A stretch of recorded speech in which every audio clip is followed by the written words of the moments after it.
Hello guys, good evening. Welcome to our channel Pioneer Maths Hub. Friends, आज हम class 11th chapter number 1 समुच्चय में आगे पढ़ेंगे। हमने 1.1 एक्सरसाइज के क्वेश्चन कर लिए हैं। अब हम आगे 1.2 से पहले जो भी समुच्चय के प्रकार के बारे में आएगा उसके बारे में हम डिस्कशन करेंगे। तो समुच्चय के प्रकार पढ़ेंगे। समुच्चय के प्रकार, टाइप ऑफ सेट। रिक्त समुच्चय। ये रिक्त समुच्चय क्या होता है कि समुच्चय जिसमें एक भी अवयव नहीं होता है। समुच्चय के बारे में हमने पिछले वीडियो में देखा था कि सुपरिभाषित वस्तुओं का एक संग्रह होता है जो समुच्चय कहलाता है। समुच्चय जिसमें एक भी अवयव नहीं होता है रिक्त समुच्चय या शून्य समुच्चय कहलाता है। इस परिभाषा के अनुसार बी एक रिक्त समुच्चय है जबकि ए एक रिक्त समुच्चय नहीं है। तो रिक्त समुच्चय को हम प्रतीक फाई या इससे हम दर्शाते हैं। इसको हम लिख सकते हैं ए बराबर फाई, ये भी फाई होता है, या फिर एक समुच्चय होता है जिसमें कोई भी अवयव नहीं होता है। उदाहरण के लिए हम देखेंगे, जैसे ए है, इसमें अक्ष सस्तेट अक्ष 2 अंकों वाली सम अभाज्य संख्या है। ये एक समुच्चय निर्माण रूप में है। तो यहाँ हम देखेंगे कि 2 अंकों की कोई सम अभाज्य संख्या हो सकती है क्या? तो इस समुच्चय में कोई भी अवयव नहीं आएगा, क्योंकि सम अभाज्य संख्या सिर्फ और सिर्फ एक होती है, 2, वो एक अंक की होती है। इसके अलावा 2 अंक की कोई भी अभाज्य संख्या सम अभाज्य संख्या नहीं हो सकती। तो इसमें कोई भी अवयव नहीं आएगा। इसका मतलब ये क्या है, एक रिक्त समुच्चय है। फिर हम लेते हैं ए अक्ष सस्तेट। अक्ष एक प्राकृत संख्या है। प्राकृत संख्या है, नेचुरल नंबर है, जिसमें अक्ष का मान 3 से छोटा और 2 से बड़ा होना चाहिए। तो 2 से बड़ा और 3 से छोटा अक्ष का मान आएगा तो इसमें 2 और 3 के बीच में खूब संख्याएं होती है, परंतु प्राकृत संख्याएं नहीं होती है। तो इसका मतलब इसमें भी अवयव क्या आएगा, कोई भी अवयव नहीं आएगा। तो ये भी एक क्या है, रिक्त समुच्चय है। फिर अब देखते हैं कि ए बराबर सस्देट अक्ष अक्ष एक कक्षा 10 व 11 में पढ़ने वाला विद्यार्थी है। तो एक ही विद्यार्थी है, वो विद्यार्थी कक्षा 10 व कक्षा 11 दोनों में कैसे पढ़ सकता है? नहीं पढ़ सकता। तो इसका मतलब इसमें भी क्या आएगा, कोई भी समुच्चय, कोई भी अवयव नहीं आएगा। इसका मतलब ये भी क्या है, एक रिक्त समुच्चय है। तो रिक्त समुच्चय के बारे में हमने पढ़ा है। तो इस डेफिनेशन को अच्छी तरह से याद कर लेना। और ये उदाहरण है, तो ऐसे उदाहरण आए तो हमें पता होना चाहिए कि इसमें रिक्त समुच्चय है या नहीं है। आगे देखते हैं। अब हम पढ़ेंगे कि परिमित व अपरिमित समुच्चय, फिनिट या इनफिनिट सेट। एक समुच्चय जो रिक्त है अथवा जिसके अवयवों की संख्या निश्चित होती है। समुच्चय जो रिक्त है, रिक्त का मतलब रिक्त नहीं होना चाहिए, अरिक्त, अरिक्त है ना। और जिसके अवयवों की संख्या निश्चित होती है, क्या होता है, परिमित समुच्चय होता है। और अन्यथा समुच्चय क्या कहलाता है, अपरिमित समुच्चय कहलाता है। यानी जिसमें अवयवों की संख्या निश्चित होती है, 1 2 3 4 5 कुछ भी होती है, निश्चित होती है, इसका मतलब वो अवयव क्या होगा, परिमित समुच्चय होगा। और अवयवों की संख्या निश्चित नहीं होती है, निश्चित होती है, तो वो कौन सा होगा, अपरिमित समुच्चय। जैसे फॉर एग्जाम्पल ए में आपको दे दिया, जैसे ए लिख दिया और एक में कुछ अवयव लिख दिए, 1 2 और 3, इसका मतलब फिक्स 3 अवयव हो गए। इसका मतलब ये तो क्या है, एक परिमित समुच्चय है। और एक दे दिया आपको, जैसे बी इक्वल टू क्या होता, जैसे 1 2 3 डैश डैश डैश ऐसे करके लिख दिया। तो डैश डैश डैश का मतलब क्या है, अनंत तक जा रहे हैं, तो इसमें फिक्स नहीं है कि कितने अवयव है। तो इसका मतलब ये क्या हो जाएगा, अपरिमित समुच्चय हो जाएगा। और एक फाई भी क्या होता है, फाई एक रिक्त समुच्चय होता है ना, वो भी क्या होता है, एक परिमित समुच्चय होता है, क्योंकि इसमें भी एक फिक्स होता है कि इतने इसमें अवयव है ही नहीं। तो इसमें कुछ भी अवयव नहीं होते हैं, तो रिक्त समुच्चय भी क्या होता है, एक परिमित समुच्चय होता है। तो इस तरह से ये डेफिनेशन आपको याद रखनी है। तो परिमित समुच्चय और अपरिमित समुच्चय किसे कहते हैं, हमें पता होना चाहिए। अब आगे देखते हैं। समान समुच्चय या इसे बोलते हैं इक्वल सेट या समतुल्य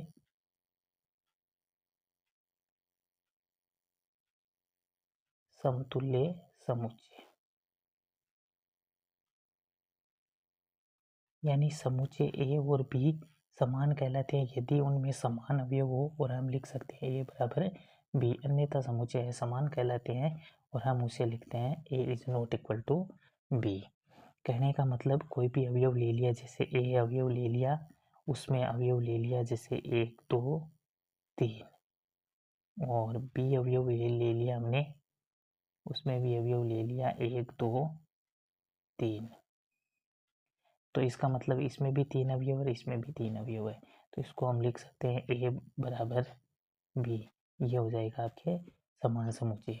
और फिर हमने ले लिया जैसे ए इक्वल टू ले लिया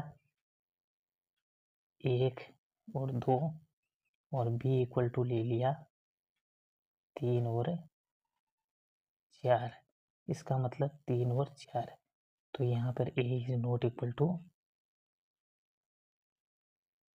बी है। ये एक असमान समुच्चय है। इसमें क्रम का भी कोई महत्व नहीं होता है, क्रम का कोई भी महत्व नहीं होता है। जैसे ए 1 2 3 लिखा है, और यहाँ हम ऐसे लिख सकते हैं कि 1 2 3 या 3 2 1 भी लिख सकते हैं। तो क्रम में कोई भी हम कुछ भी चेंज कर सकते हैं, कैसे भी हो सकता है।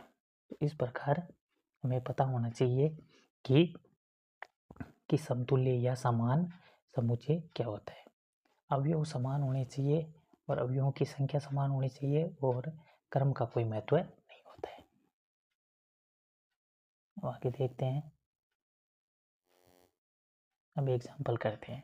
एग्जाम्पल नंबर 6, उदाहरण बतलाइए कि निम्नलिखित समुच्चयों में कौन परिमित है कौन अपरिमित है।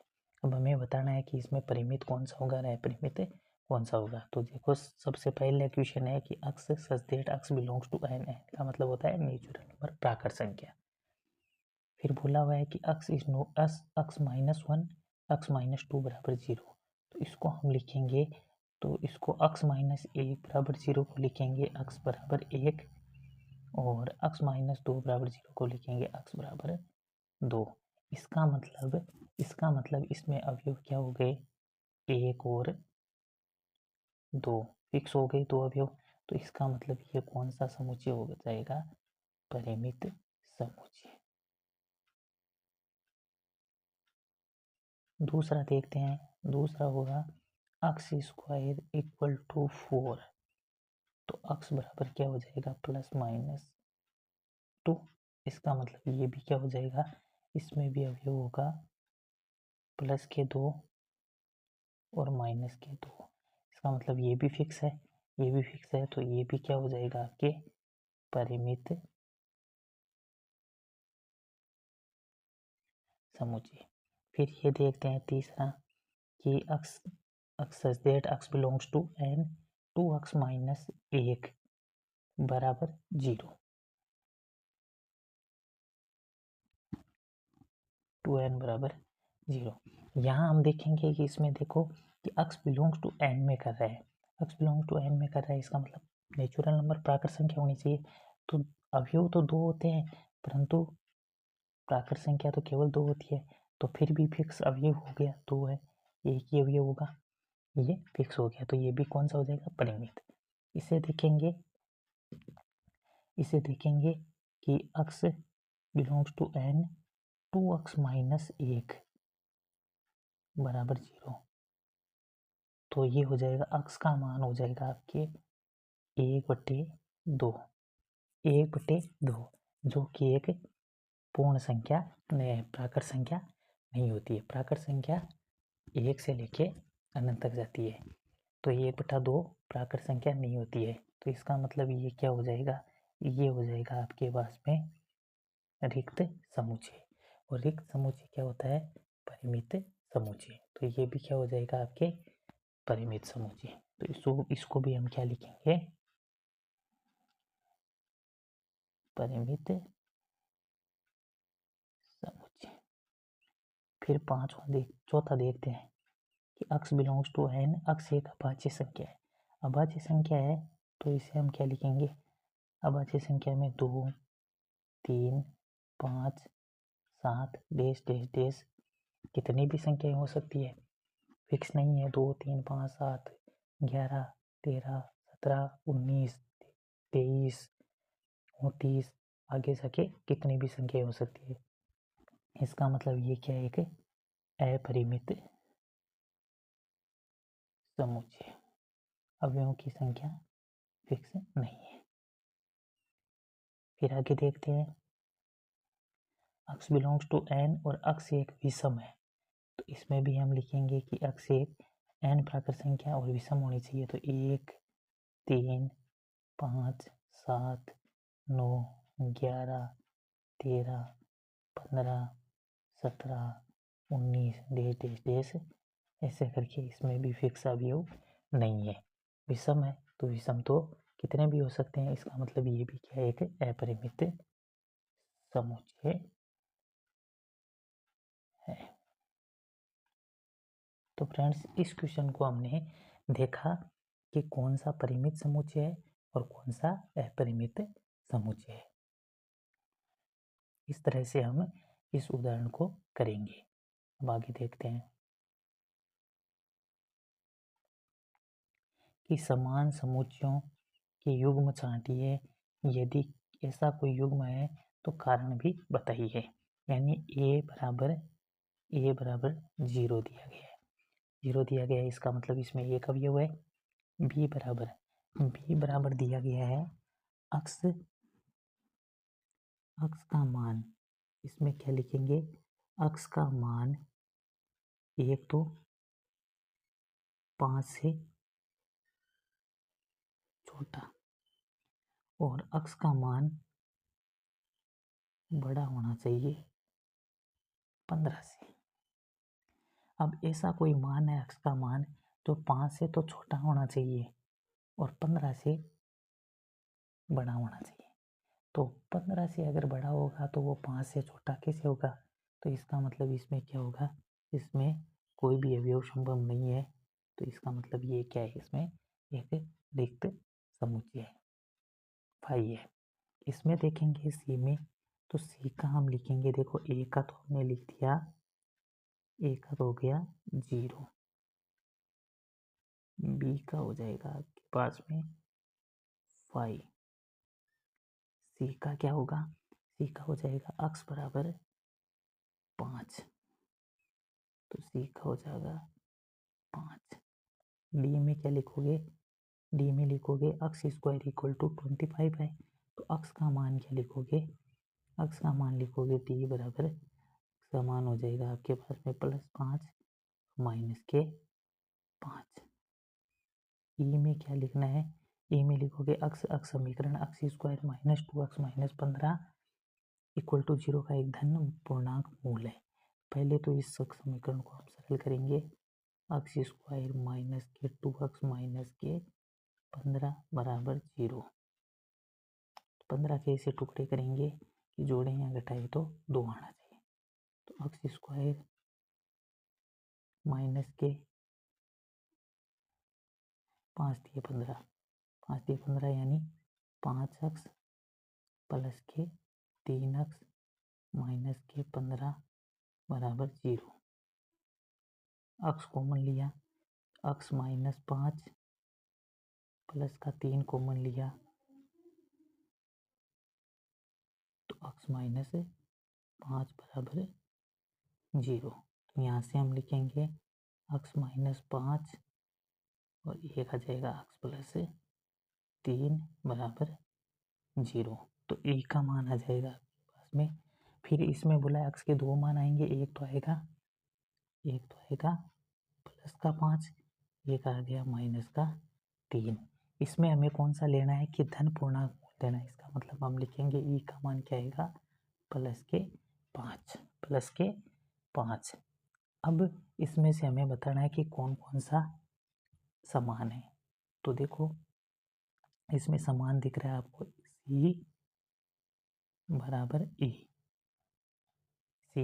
ई, ये दोनों समान है।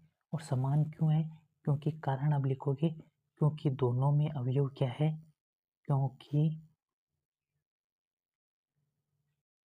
दोनों में अवयव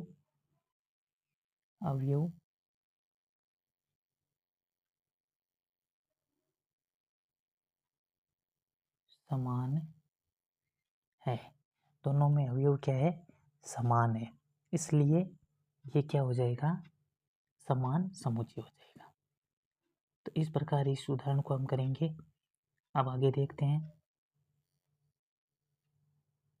निम्नलिखित समुच्चय 8वां एग्जाम्पल है। निम्नलिखित समुच्चय युग्मों में कौन से समान है? अपने उत्तर का औचित्य बताइए। पहला है शब्द अक्ष शब्द एलोय के अक्षरों का एक समुच्चय है। बी शब्द लोइल के अक्षरों का एक समुच्चय है। तो ए में हमने लिखा अक्ष। अक्ष बराबर क्या है? एलोय। एलोय यानी इसमें हमने लिखा कि ALOY। ALOY हमने लिखा। एल दो बार क्यों नहीं लिखा? क्योंकि अंकों की या अक्षरों की पुनरावृत्ति नहीं करते। बी में हमने लिखा लोयल है तो LOY एल वापस से नहीं लिखेंगे। तो यहाँ देखो इसमें भी 4 अवयव है, इसमें भी 4 अवयव है और चारों के चारों समान है। इसका मतलब अक्ष बराबर बी हो जाएगा। अक्ष बराबर बी।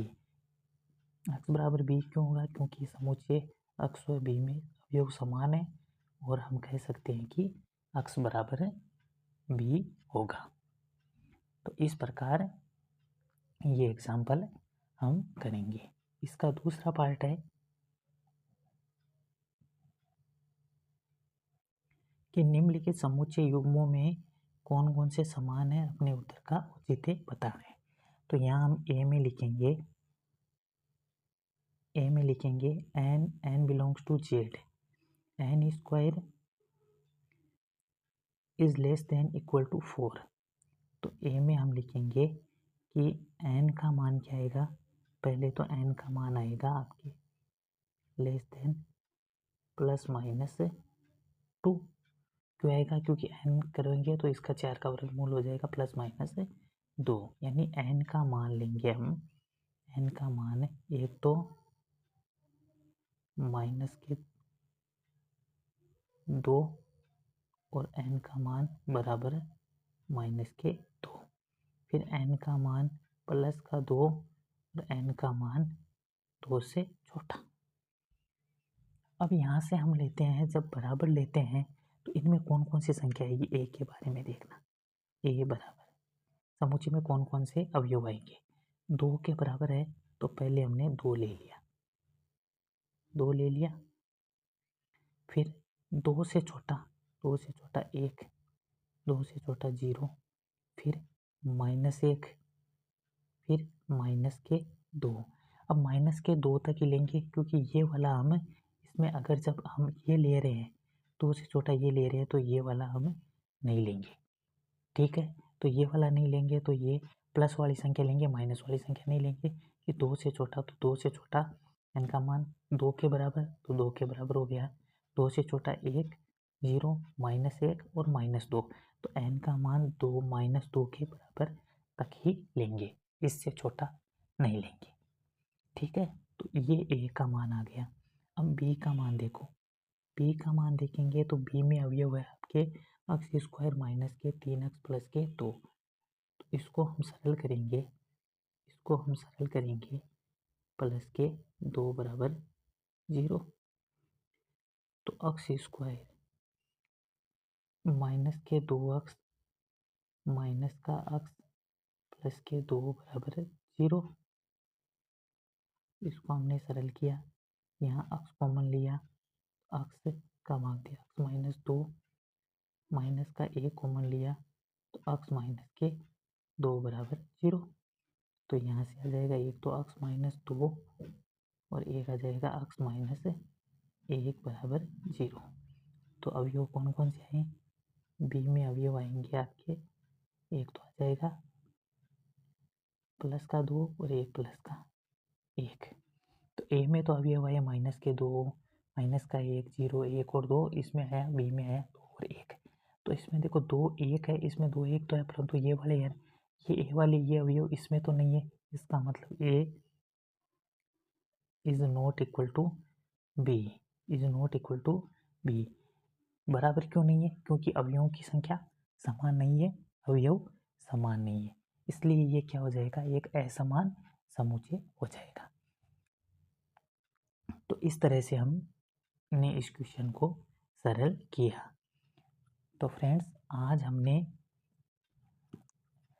हमने एक तो रिक्त समुच्चय के बारे में पढ़ा, एक परिमित समुच्चय, अपरिमित समुच्चय के बारे में पढ़ा, एक समान समुच्चय के बारे में पढ़ा, और इससे रिलेटेड जो भी उदाहरण आए थे, ये उदाहरण को हमने कंप्लीट कर लिया। अब हम अगले नेक्स्ट वीडियो में हम एक्सरसाइज 1.2 के क्वेश्चन करेंगे, जो इससे रिलेटेड ही होंगे। ठीक है, तो आज का वीडियो कैसा लगा? अच्छा लगे तो लाइक करना, शेयर करना। धन्यवाद।